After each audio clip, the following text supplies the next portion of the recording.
Hi, I'm Kristen, and today I'll be talking about nightmares that may have a malevolent source. So over the past few months, I've been having a lot of nightmares, as people typically do, and I didn't think too much of it.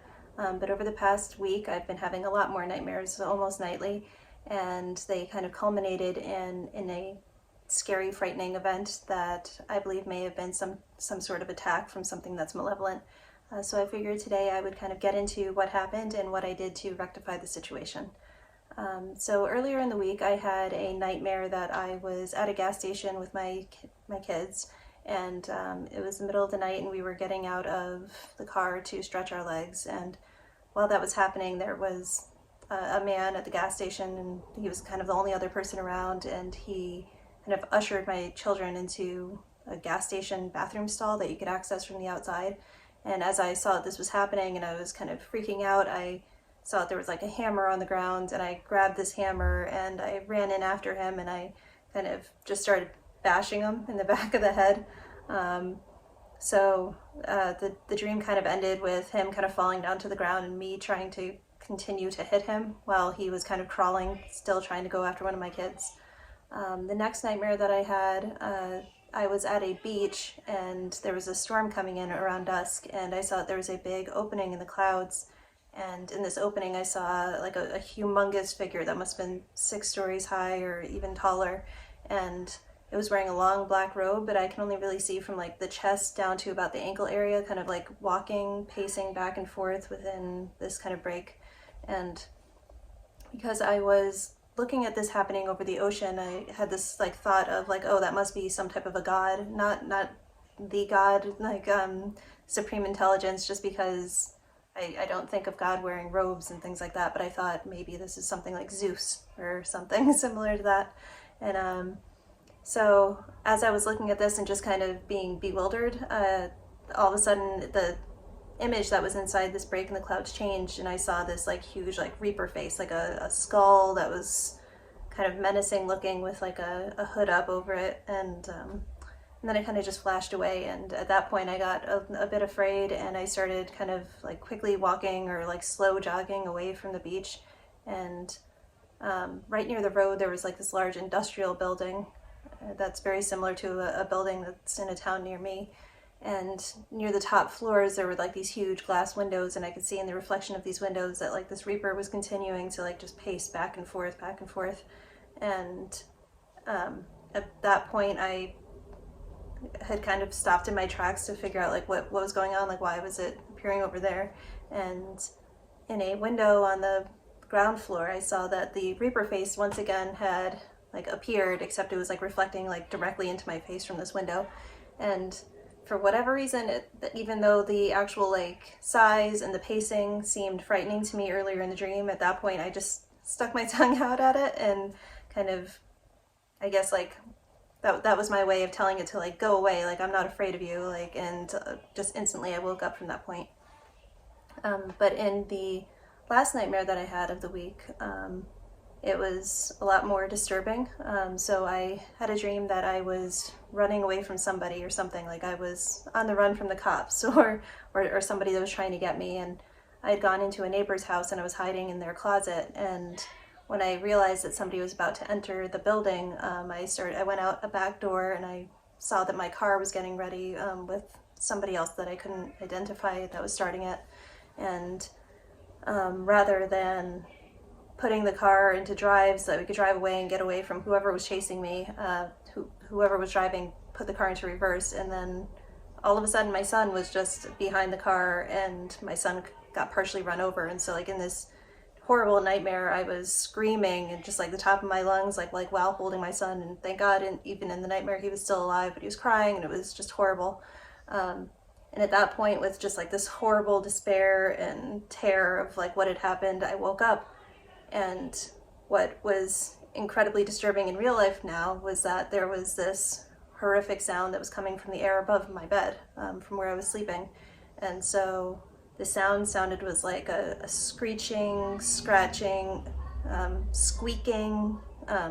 It's almost like a sound of like springs or pieces of like really smooth wood, like kind of squeaking against each other, if you've ever heard that kind of sound. But it sounded like a kind of cackling laugh that was coming from the air above my bed. And that was not a sound that I've ever heard in my life. Yeah, the closest that I could compare it to was like rusty old springs or something.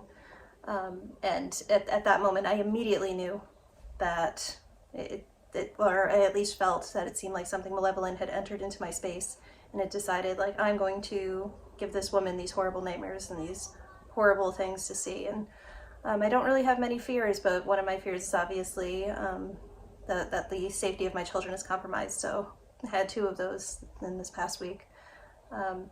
So rather than trying to go back to sleep or trying to get out of bed and get some water upon having that last nightmare, I thought, like, no, I'm not going to have something that's possibly demonic, but definitely malevolent in my home doing these things to me and possibly being able to influence the dreams and the nightmares of the rest of my family members. So at that point, I decided I'm going to take care of this. And so what I ended up doing is I visualized every single room within my house being filled with golden light. And so I pictured my entire bedroom being, which is where I am right now, just being kind of like burst with golden light. And I went through every single hallway, every room, every closet in my entire home, the attic, my basement. And I envisioned like just this golden light from God going down and cleansing everything. And then when I finished that, I had also said kind of like the Lord's Prayer, which is a way that I typically start meditations. And I asked for God to put kind of like the light of the Holy Spirit into both my children, into myself, into everybody that's in my house. And after I had done that, I remembered a technique that one of my friends taught me about maintaining a protective bubble around the house. And so I had tried this once before, and it seemed kind of difficult to put up a barrier because I was trying to burst out a golden light to kind of surround my home in a bubble. And this time I kind of added a protective bubble visually in my mind a little bit more gently, I suppose. So because I had already visualized every single space within my home being filled with light, I kind of envisioned it misting outwards and just kind of slowly emanating out from the house until I saw, like from a bird's eye view almost, that from the outside of my home there was just like this golden sphere that was just surrounding everything. What my friend told me is that you don't want to use your own energy in order to maintain one of these kinds of protective bubbles that's full of like golden light and just good energy. You really want to have that bubble maintained on its own from kind of like the ether, just from the air, from the earth. And so I kind of set the intention that that's how this protective sphere would be maintained around my home. And it's interesting, I have a ton of trees around my house, all different kinds.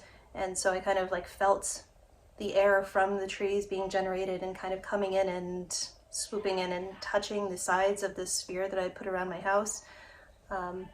And it did feel like this protective bubble of gold was somewhat alive. It had a kind of tactile breathing, kind of like a slight motion to it where it felt like it was kind of constantly regenerating.